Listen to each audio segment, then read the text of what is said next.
Evening, Sam. Thanks for joining us.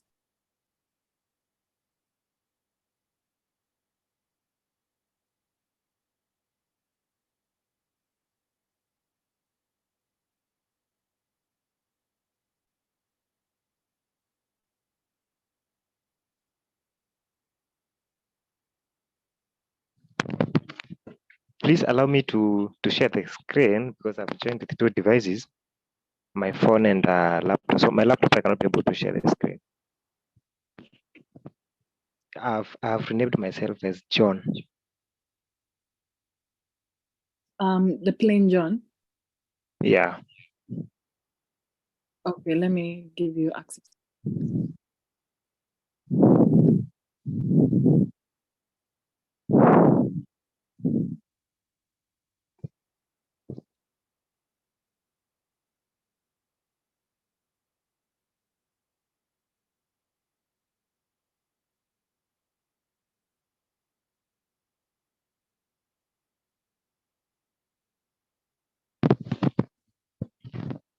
So can you be able to see the screen from your side? Please comment on the chat so that Yes. we can get started. Wow, awesome. So today we are looking at stored XSS. Stored XSS is to get started. My name is John Musyoki from Zitech University. I believe some of you might have met, others we've been talking online, and maybe for a number of you we've not met, but we are going to meet in a few. So today we are looking at stored XSS, which is a cross-site scripting. And cross-site scripting is a type of JavaScript injection whereby attackers can get to inject some malicious JavaScript code to test the security of the website, or whether it's the bad guys or the good guys, depending on the intention that they are having on that system. But before we get to dive deep into the cross-site scripting, let us look at one of the case study of one of the attack that sometimes back almost took down one of the biggest, let me call it social media, or one of the biggest platform back then, even before Google could grow to a position where it is. So there was this kid by the name Sammy was trying to play around with computers and trying to code a few things here and there. Back then, back then when the security was not such a big thing, when developers were not much into about secure coding and developing applications with security in mind. So this kid managed to inject JavaScript, a malicious JavaScript code into this platform that was called MySpace. So whoever visited his profile ended up with writing on their profile. For instance, whoever visits your profile on Twitter, they end up on a post, or maybe they end up with something like, "Hey, Sami is my hero." So that was the kind of script that was being executed, and then it prints kind of a text on their profile. So it was kind of a worm that if you visit the profile, it is actually be executed to your side, and whoever visits your profile, it will be extended kind of a chain that looks like this thing we call a pyramid scheme that goes to one person to another, extending. And within a few hours, the guy had so many followers, and a lot of them asking what was happening. So I think this is kind of a scenario, or maybe implication that can happen if someone with a malicious intention can get to inject cross-site scripting attacks, or maybe injection kind of a thing into our system. So this kind of an attack, we have the reflected one that is actually able to show you or to reflect the script, execute the script that you've injected, and have it executed on your browser. So this kind of stored XSS it's going to be either stored on the server or on the database. Then from there, everyone that is going to visit that particular page that was injected with this malicious code is actually going to be affected by that code that was put right there. So the code is then executed for each and every single person. So this mostly will affect the users of that site that has been attacked or has been found with that malicious, that vulnerability. So stored XSS actually can be of much damage. Okay, not that there are attacks that are less, but this is one of the attacks that, if well executed, it can cause a lot of damage, especially to systems that are running, let me say, some essential services like transactions or maybe social media platforms, or even if it's e-commerce or maybe any other essential services that is being run within that ecosystem. So imagine a scenario whereby attackers have actually injected the XSS on a system. For example, let me say, for example, a school system or maybe a e-commerce system, for example, like Jumia. Then one of the user was actually some privileged access to that system visits that platform. Once they visit that platform, it means that they have actually been attacked, because this attack will not care whether you are privileged, whether you are not privileged, or what kind of privilege that you have on the system. So this happening means that attackers can actually get to probably steal cookies, probably execute some of the things, or redirect you to another malicious site that they have more when get to execute some more targeted, some more sophisticated attacks.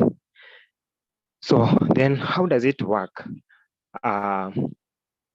Instead of using the reflection back, the attack stores JavaScript code in a place where the victim is likely to read the comment. Especially, I believe some of us have come across those kind of forums whereby you can leave your comments.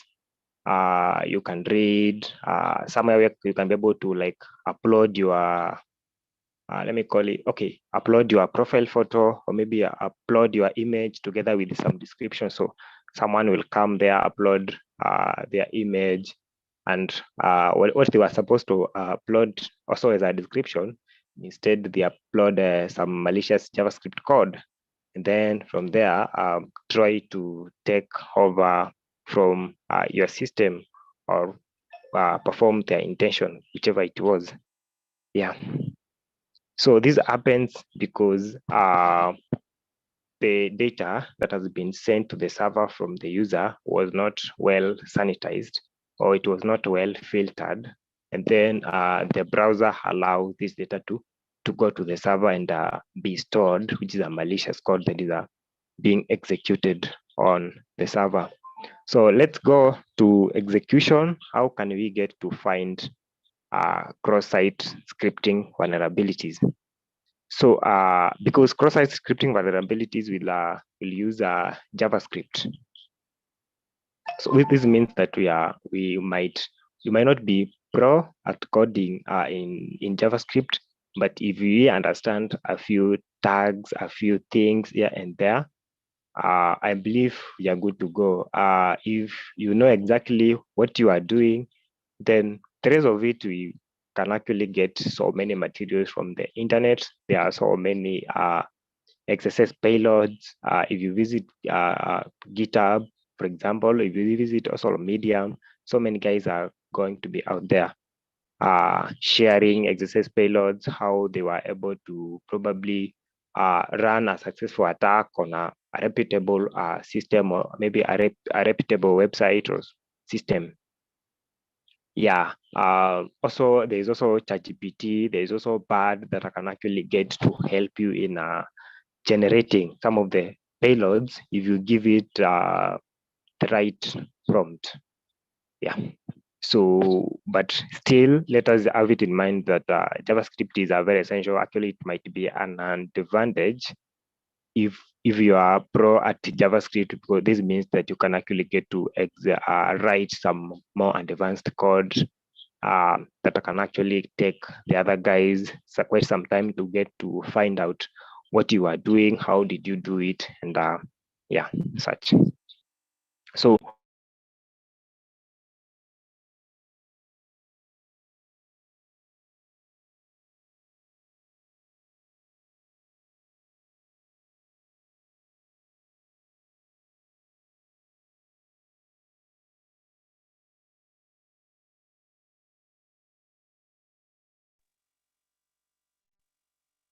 okay, sorry. So where to look for JavaScript XSS vulnerabilities. So as I had mentioned before, now that you have been given maybe a system to do a penetration test on, or probably bug bounty, we have now to find exactly what are some of the avenues that I could be able to do this. So if the system has a kind of a forum whereby users are allowed to comment, to put some text on the text box. I think that's one of the places that we can try test. Is this thing vulnerable to XSS? Basically, it might not be vulnerable to some of the simple parameters that we are going to put. So using help of the internet and any other resource, try some other parameters that will help you bypass. Maybe it could be a web application firewall that is filtering what you are doing and trying to make you probably think that this site is not vulnerable. So also a social media website that displays user profile with their names, as I had mentioned before. Attacker could create a profile with a name or a bio that contains malicious script, and then whoever comes to view your profile, you'll actually get probably hooked to a certain malicious site or exploited by the script that has been put on that site. Then blog that allows users to upload images with captions. An attack can upload an image with a caption that contains malicious script, still with an intention to try find if these vulnerabilities can be found on that site.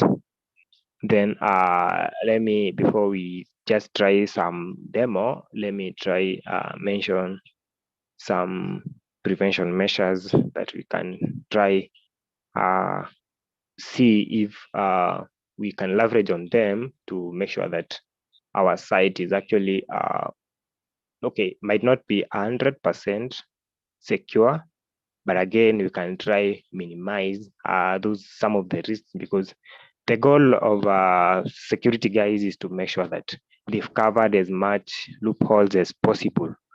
So because 100% security cannot be assured, because you are trying to play defense, but again, the person who is trying to play on offensive side, they just need the 1%. So you might cover the 99%, but that 1% giving them access to the systems that you are guarding.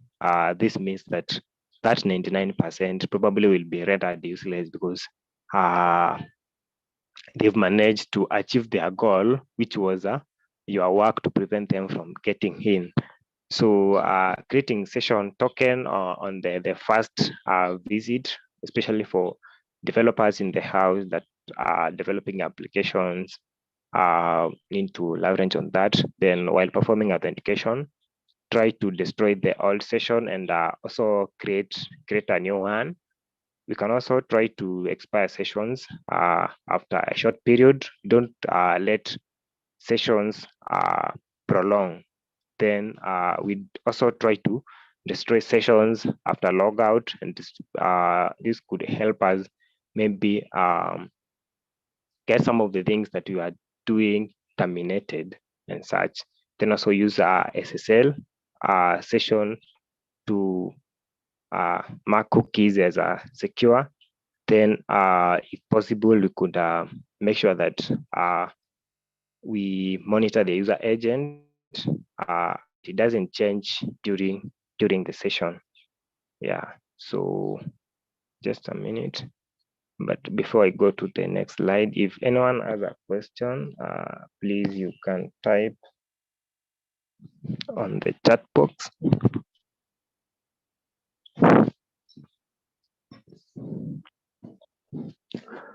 So I think this is the last slide. Yeah, probably.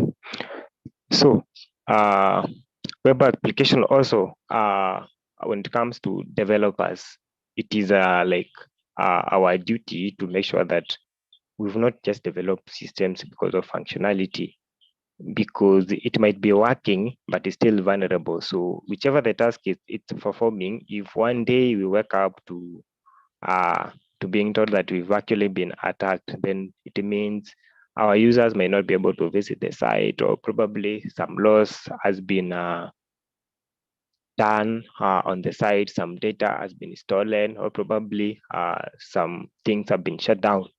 So it's nice to make sure that we've sanitized all the user input before entering, before submitting whatever the user is trying to put on the server. For example, for developers that are using PHP, there is this framework that is called Laravel that will get to give you some of the functions that you can get to use to filter these kinds of input, prevent some of these attacks, and get to see how things behave. But again, before making sure that the site that we were developing, if it's something that is actually doing something, doing some sensitive transaction, like e-commerce, doing some, maybe it's a fintech application, before we get to deploy that thing into production, we make sure that it has been passed. It complies, I mean, to some of the security measures that have been put in place. For example, we have OWASP Top 10 that contains part of cross-site scripting is one of the security issue, and probably we might have to pass our site through OWASP Top 10. Does it comply to things like SQL injection? Does it comply to things like XSS, authentication? How is it being performed and such? Yeah. Then let me try do some demo and see how it works.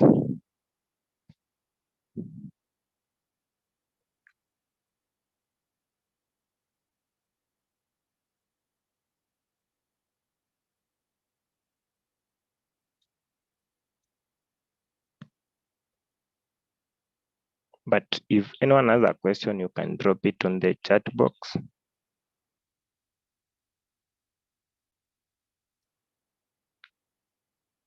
So, can you hear me?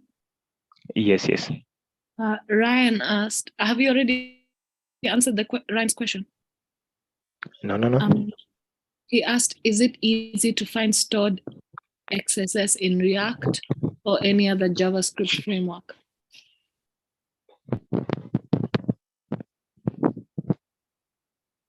Well, yeah, it's possible and very easy. You're sounding a bit distant. What about now? A bit better, I think. Okay, so I'm saying, yeah, it's easy. But again, from my side, most of the sites that I've interacted with are using PHP. But yeah, we can give it a try. If you have a site that is running React and probably you have some permission, let's give it a try. Yeah, and see how it will behave. But as long as the site is actually running JavaScript, trust me, can be very possible. Thank you for that. that. If anyone has any other questions, please write it in the chat box. Or if you're feeling brave, raise your hand and I will unmute you.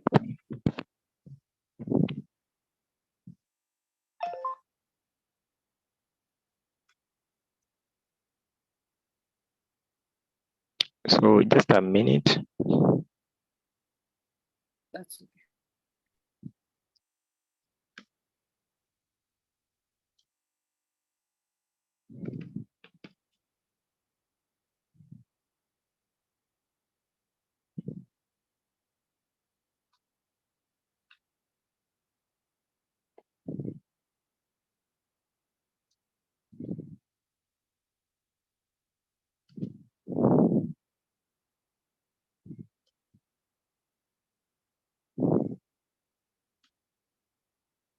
I guess no one has questions at this particular time. Is there anything else you'd like to tell us about application security? Yeah.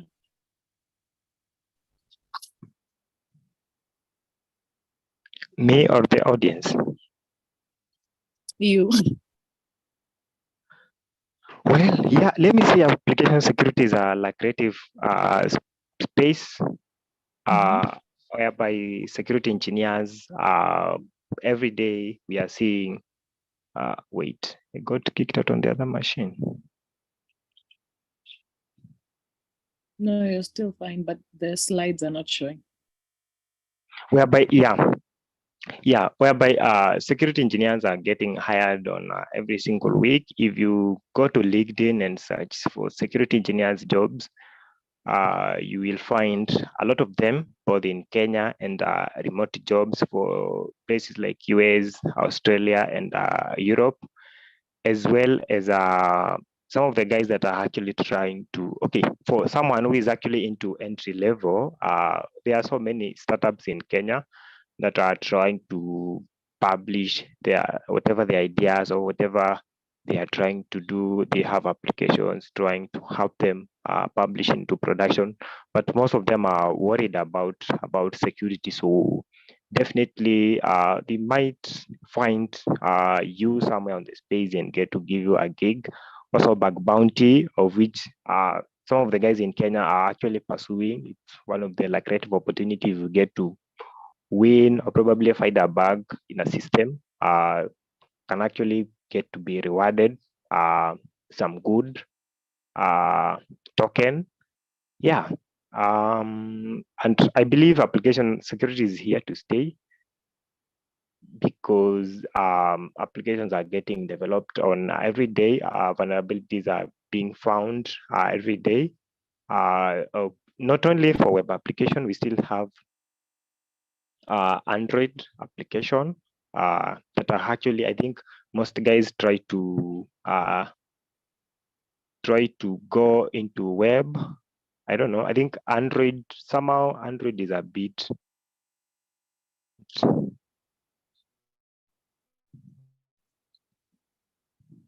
Okay, let me share my screen now. So Android is a bit, let me say it's a bit difficult compared to web. But again, if you have some background in Android development, it can be easy for you to get to dive into that. Also, we can also look at desktop applications, which so far I've not met anyone who does desktop application security testing. But again, desktop applications still are a thing. So that's one of the areas that we can look into. Yeah.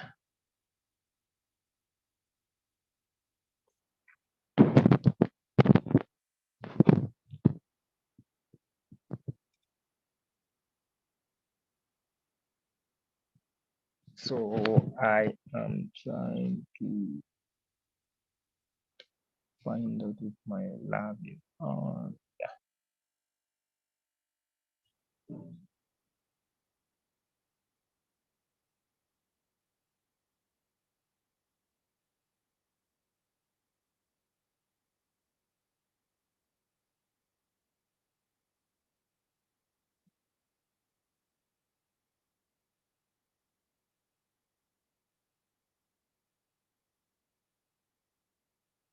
Just a minute. I visit my lab.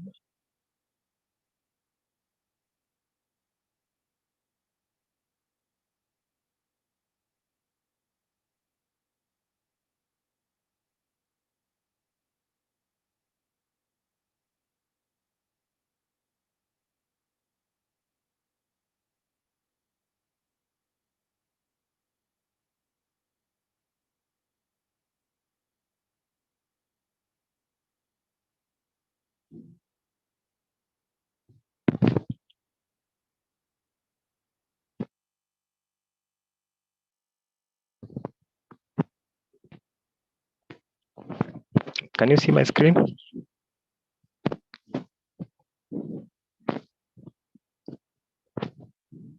Or it's lagging? Not yet. Okay. Stop sharing and again share afresh.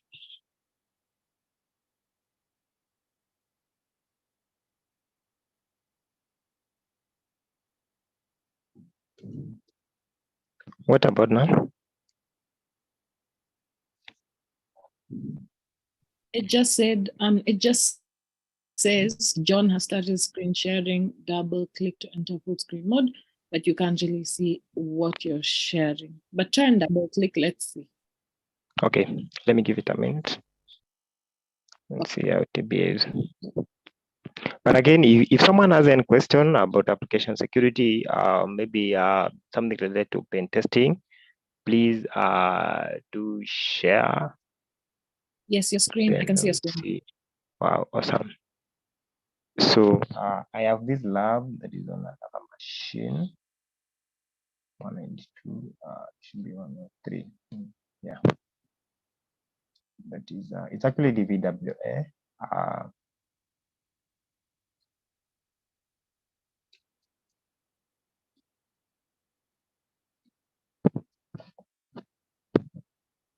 Yeah, so DVWA is one of the sites that I'd recommend for some of the guys that are actually starting out in cyber security.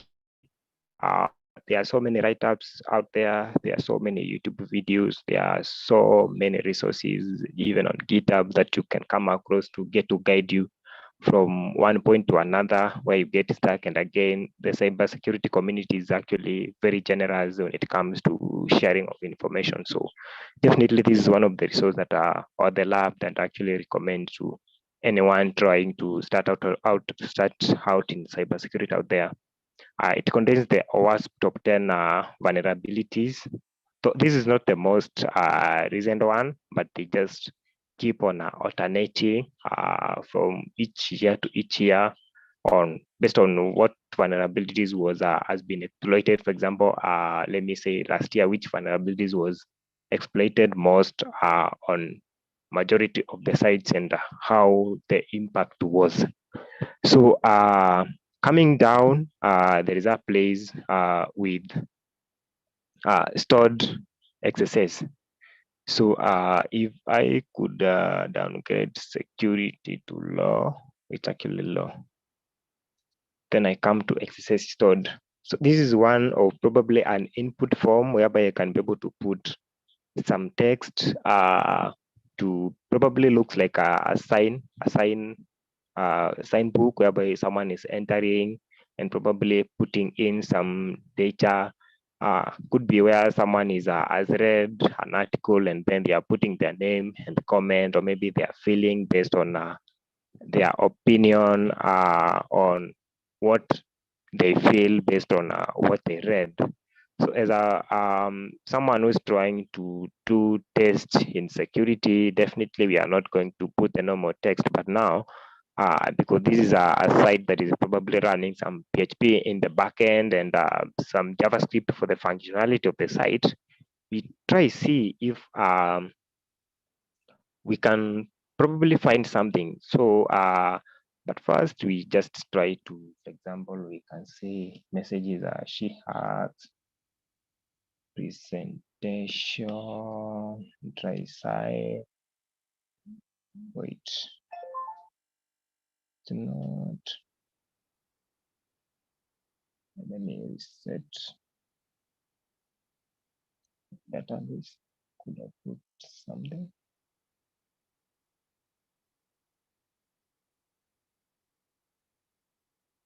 So John,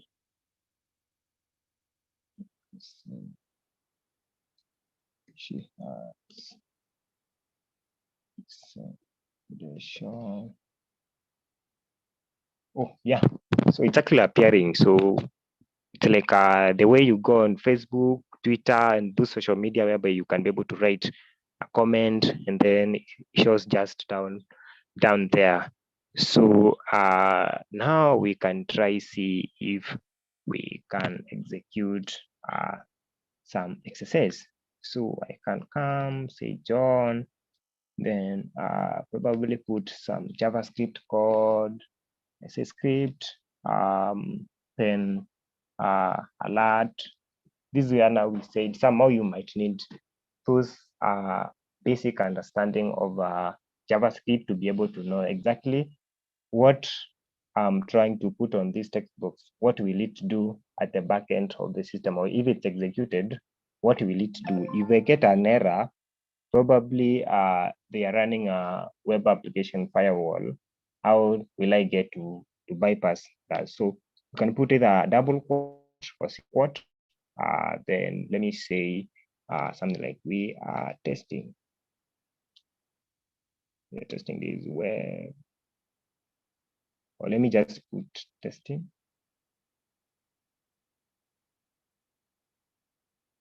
Single quote, close, then end the script from there. So let's try sign the book. So we can see instead of signing the book, it's actually brought a pop-up script that says testing. So what does this mean? This means that the page that we are trying to test is actually vulnerable to the XSS. And then we can continue further to exploit this vulnerability now to gain now our agenda that we wanted to gain. So let me reset the database and then come to XSS stored. So now we are going to start off fresh now, but in this case, we are trying now to hook the user that will visit that page to Beef. Beef is a browser exploitation framework that will hook someone who visits a site that is actually infected with a link that is controlled by Beef. So having that, you can get to give users things like fake pop-ups, get to see some of the details of the information on the devices that they are using, like browser that they are using, kind of a computer that they are using, what operating system are they running on that system, what is the architecture of that operating system. So having this kind of an information, probably you can get to do more by maybe generating a malware that now can get to exploit that user fully, probably gain full control of the device that they are using. So there is this tool called Beef framework.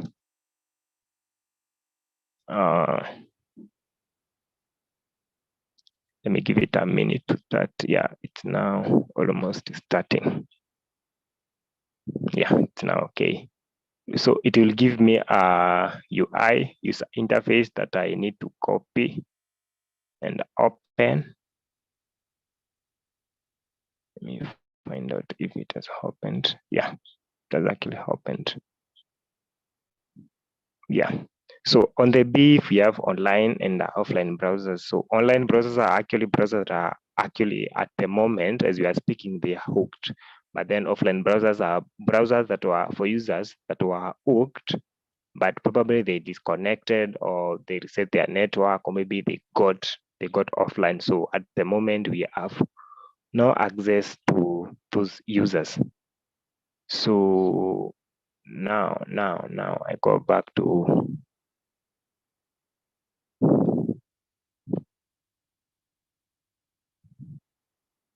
so if you look at this example, it contains the script that we are actually going to serve that input form, and then we wait for users to visit that particular areas that we can get to probably see that they've been hooked to our B framework. So I'm going to copy this script and put it somewhere.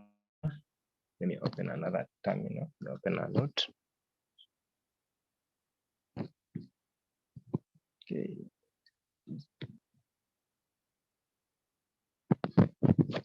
So if you can see, it has given me a sample script that I'm going to put. And what is wrong here is the IP for the device that I need the user hooked to.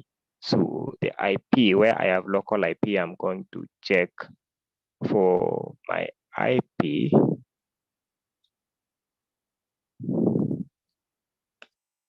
Which I should copy and have it replaced with the local address IP.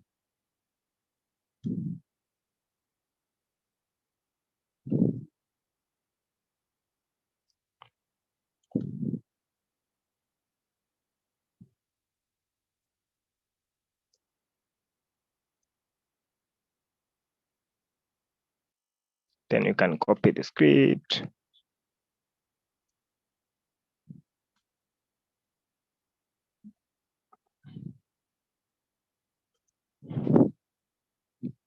Let me confirm where the security. Let me reset DB.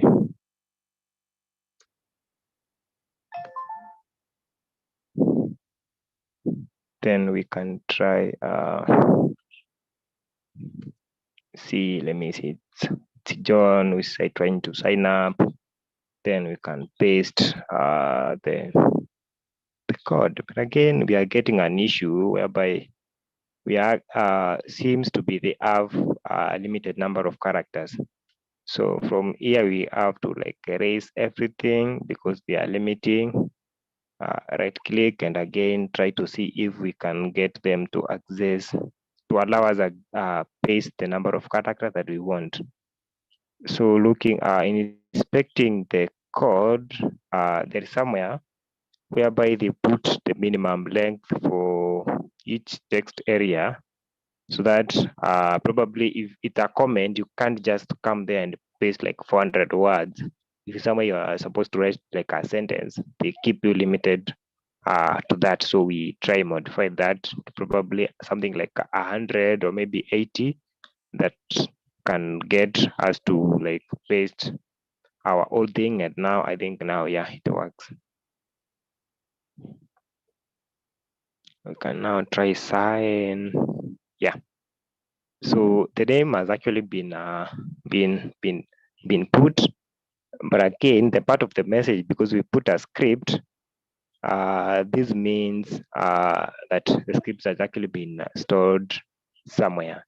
Well, for basic sites, it might not work the same. You might need to perform some bypasses here and there because you're not sure which payload is going to work. So you will need to do some information, try different payloads and see how it will go. So let me try go back to beef and see. It has actually hooked a machine. I think this is it has actually hooked my Linux machine. Yeah. Yeah, it has hooked my Linux machine.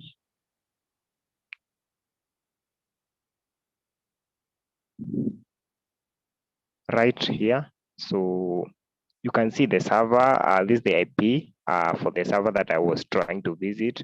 Then this is the device that has actually been hooked to the beef simply for visiting this page.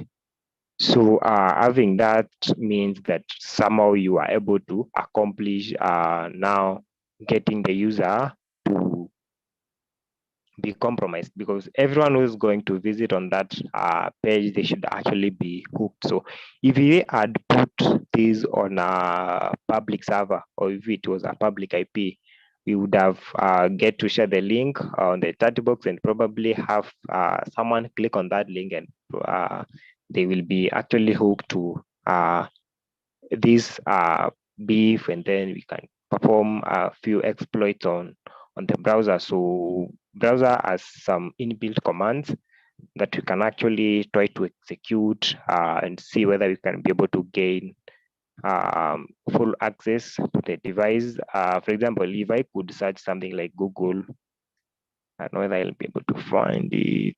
Yeah, something like Google phishing, and try execute. Coming back, you can see that I've actually been served with a fake login page for Google. So if I could, for example, say that username is shehacks and password is let me say shehacks at 23, then sign. Going back to beef, I then should try to see whether that command has been executed. And looking at the command results, you can be able to see that I've actually been able to harvest the username and password. And that hook will actually remain there as long as that user is actually on the internet.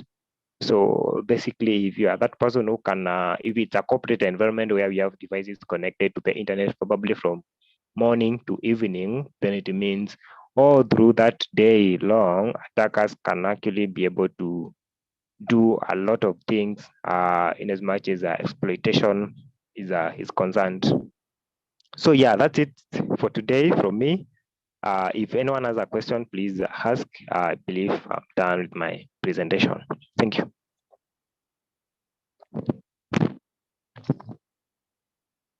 I see someone by the name Samuel has raised up their hand. Please ask your question. Johnny. Yes. Good evening. Good evening too. Thank you very much. Sasa. Yes. Kuna mahali nilitranspose kidogo tu nikapotea kidogo. When you were transiting from the VWA hapo na inject like John, uliandika John alafu this she hacks presentation. Alafu kidogo nikaona uko kwa beef. Nilikuwa kidogo tu sikuwa keen, nilikuwa nime switch macho kidogo kutoka kwa screen. Unaweza rudia nione venye ulitransit kutoka kwa hiyo interface ya VWA kuja kwa beef? Oh yeah, sure. Sawa, thank you.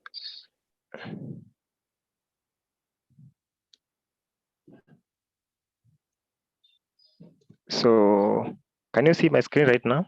Yeah, naiona. Okay, awesome. So what I was trying to do, now that I have found an XSS, I mean cross-site scripting vulnerability. I'm trying to find where I was. Unaweza rudi kwa DVWA ndio reset au create stroke reset. Uanze kama unaweza anza fresh if you want my help. Ilikuwa mwanzo actually. Okay, sawa. Good. So from here, after I am able to find the JavaScript vulnerability, this means that after I put John and, for example, I want just some funny text, and then I put, and I'm able to say, wait, it's not reflecting. It cannot be empty. You just put some random thing.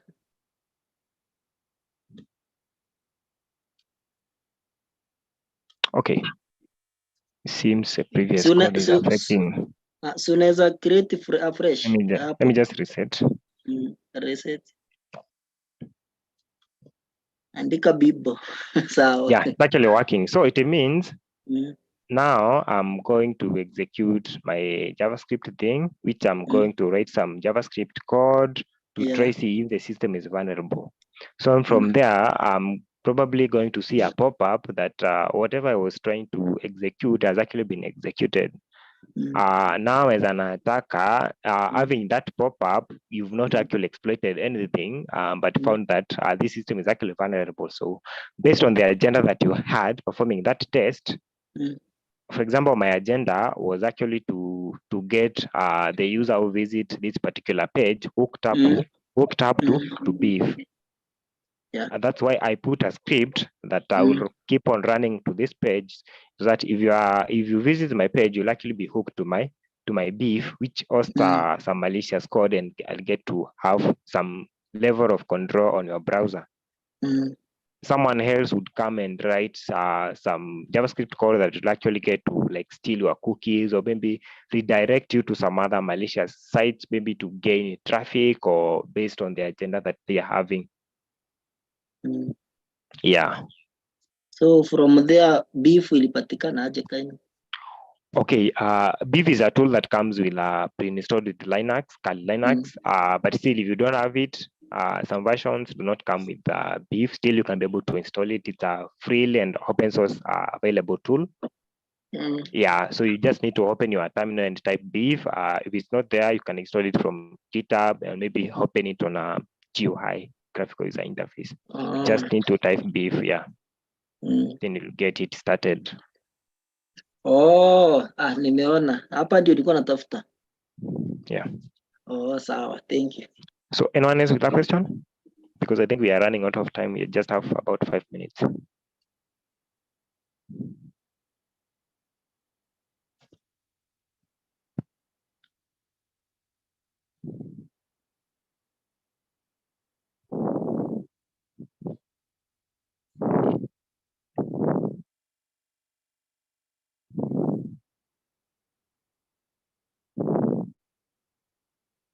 Someone has raised up their hand, please. I don't know whether you can unmute. If you cannot be able to unmute, please, you can also still type on the chat box. Good afternoon, John. Good afternoon, good evening. Oh, yeah, sorry for that. I have a question on the ExploitDB website. Yeah. So I saw that there are payloads on the scripts on the website. So after you download them, like for the stored XSS, how do you use them? Like, I know where you can get them, but I don't know how it's used. Like, can you show us like an example of exploit? Okay, let me just try to see whether I can find one.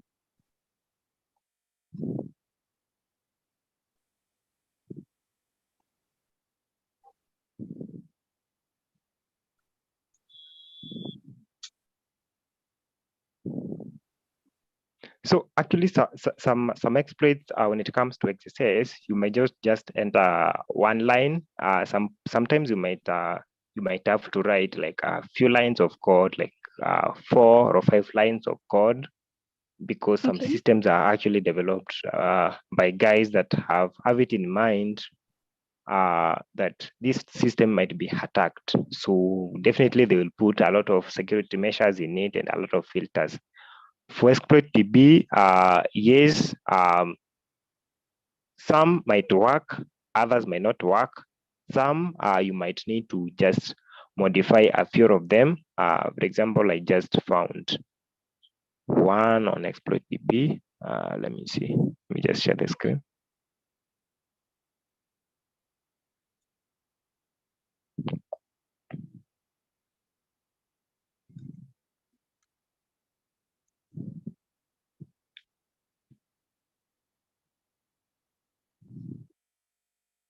Can you see my screen? Yeah. Yeah, this is one of the exploit is actually reflected XSS, a few lines of code to get to perform whichever the intention that you are trying to perform. So some of them might not work just because you've gone there and copied, because there's actually someone who's actually trying to monitor, is there an exploit that has been developed? Then they develop a rule to be able to prevent whoever is trying to have such kind of text submitted to their system. So security guys are actually, some of them not sleeping, trying to prevent what we are doing. So some of them you need some bypass, and that's where we mentioned that you will need some understanding of JavaScript. Then get to probably I've can use GPT or BARD. We can try to have different payloads generated and see how the system will behave.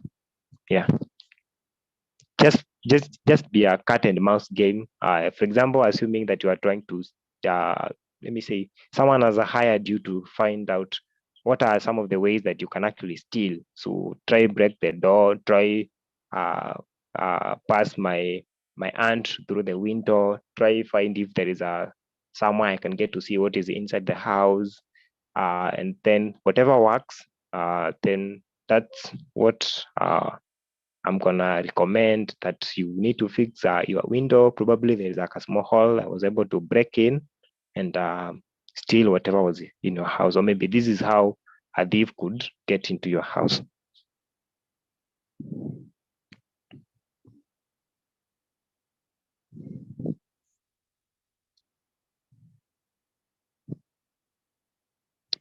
So yeah, back to you, the host.